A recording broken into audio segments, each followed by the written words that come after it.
الله أكبر الله أكبر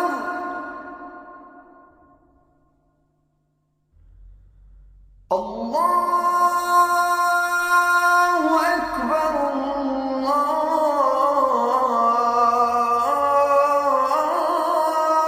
الله أكبر. Mes chers compatriotes, togolaises et togolais, chers frères et sœurs de la communauté musulmane du Togo, le 31 juillet, la communauté musulmane du Togo va commémorer la fête de la Tabaski dans la pure tradition que perpétue le sacrifice du prophète Ibrahim d'Abraham. Paix et salut sur lui. Des milliers de fidèles prendront part à la prière de Koutba,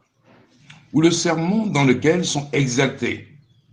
les valeurs de la fraternité islamique, le pardon, la solidarité, la justice, la vérité et l'amour du prochain, ainsi que la paix indispensable au vivre ensemble et pour le progrès de la nation. Depuis plus de 5 mois, la terre de nos aïeux traverse une crise post-électorale avec des rebondissements invraisemblables et qui a pour soubassement le mépris manifeste de la volonté populaire par le clan au pouvoir qui a subi une défaite cuisante dans les urnes, tente de blanchir sa résinant par des institutions caporalisées et le recours à la violence pour s'imposer à tous. Dans toute démocratie, fut-elle en construction, le respect de la vérité et des lois, la justice et l'amour et le respect de l'autre sont des valeurs fondamentales, indispensables pour la paix, le progrès et le développement. La foi en Dieu que nous partageons tous au Togo doit nous permettre, en ce tournant historique de l'avenir de notre pays, de nous retrouver dans un esprit de sacrifice, d'audace et d'ingéniosité, afin de donner l'ultime chance à la nation togolaise de se réconcilier, et par là même de permettre à tous ces enfants de poursuivre ensemble la reconstruction de la nation dans un esprit de dévouement, de confiance retrouvée pour l'intérêt général. Et pourquoi? Je demande solennellement au président sortant et l'ensemble des institutions impliquées dans le processus électoral à se surpasser en ne visant que l'intérêt supérieur de la nation et à se retrouver pour prendre les mesures idoines tendant au respect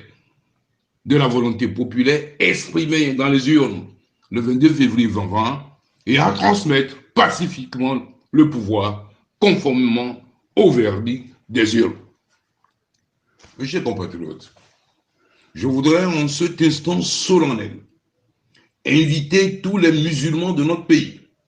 à prier et à implorer la miséricorde, le pardon et la grâce d'Allah, afin qu'il foisonne le Togo de sa bénédiction, et pour que les acteurs politiques puissent, dans un sursaut national, contribuer à la résolution durable de cette crise de manière pacifique pour la préservation de notre bien commun qu'est le Togo. Mes chers compatriotes, nous avons devant nous un choix. Soit nous saisissons l'ultime opportunité que nous offre le 22 février 2020 pour imprimer une nouvelle direction à la gouvernance du pays, pour faire face aux défis qui nous interpellent avec des autorités légitimes, soit nous subissons la peur, le déni de justice, avec le risque d'une implosion de la nation, avec des conséquences imprévisibles et irréversibles pour les générations présentes ou futures. Mes chers compatriotes, je nous invite à prier pour la paix et la concorde, à implorer tous ensemble à Allah, le Très-Haut, pour qu'il apaise nos cœurs et nos esprits, pour qu'il répande sa grâce et sa bénédiction sur le Togo. Bonne fête, Barka Gassala.